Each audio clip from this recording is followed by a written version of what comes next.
Ele vive, não há o que temer.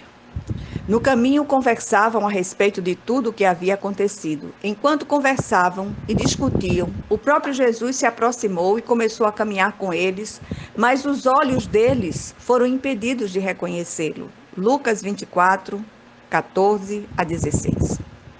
Este episódio, narrado apenas por Lucas, mostra dois dos discípulos de Jesus saindo de Jerusalém, depois da morte dele, e indo para uma aldeia chamada Emaús. O episódio nos faz parar para pensar sobre aquelas horas amargas de dores e perdas profundas, quando buscamos uma rota de fuga. Esses dias vividos têm sido assim, e nessas horas tudo o que queremos é dar um basta ao sofrimento, embora ele nos enlace de tal maneira que não conseguimos enxergar mais nada além da própria dor. E esta não é uma crítica, mas a constatação de uma realidade que nos alcança a todos indistintamente, sobretudo nesses dias de perdas e lutos. Não existem gigantes emocionais, somos todos frágeis e vulneráveis numa medida ou noutra.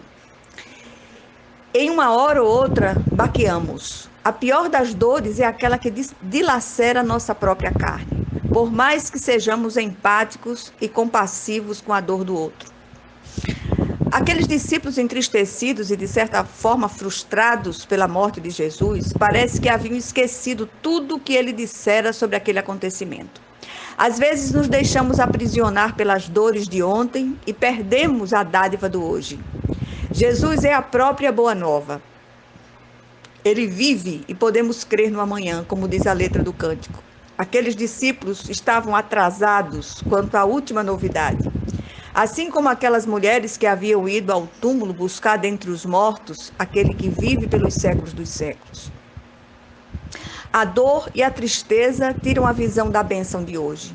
Quantas vezes, no meio das nossas jornadas dolorosas, o próprio Senhor vem e se coloca em nosso meio através de um amigo ou irmão amado que nos empresta seus ombros ou ouvidos sem cobranças para que possamos chorar e escoar a nossa dor.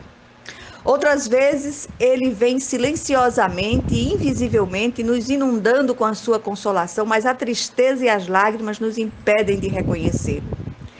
Tento me transportar para aquela cena.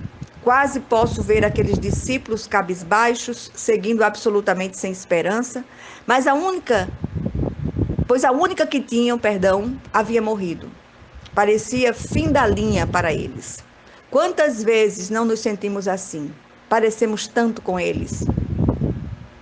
Jesus segue com eles e chega o inevitável momento do confronto. O Senhor os chama e faz uma pergunta óbvia, mas necessária. Sobre o que vocês estão discutindo enquanto caminham? Eles ainda não haviam entendido ou sequer reconhecido. Diz o texto, eles pararam com os rostos entristecidos. Um deles, chamado Cleopas, perguntou-lhe, você é o único visitante em Jerusalém que não sabe das coisas que ali aconteceram nestes dias?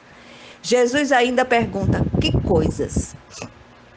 E depois de ouvir-lhes pacientemente o relato, veio o confronto. Como vocês custam a entender e como demoram a crer em tudo que os profetas falaram?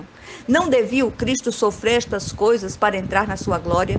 Depois de uma aula sobre as Escrituras, Jesus faz menção de seguir em frente. Mas foi constrangido a permanecer com eles que lhe pediram, fique conosco, pois a noite vem, o dia já está quase findando. E só pelo modo inconfundível de partir o pão, eles o reconheceram. O que este episódio nos ensina hoje em meio a tudo o que estamos vivendo? Tempo de abrir os olhos e enxergar o Cristo que está sempre conosco, nos consolando e amparando. Do contrário, nem estaríamos mais em pé. Pensemos sobre isto, em nome de Jesus Cristo. Amém.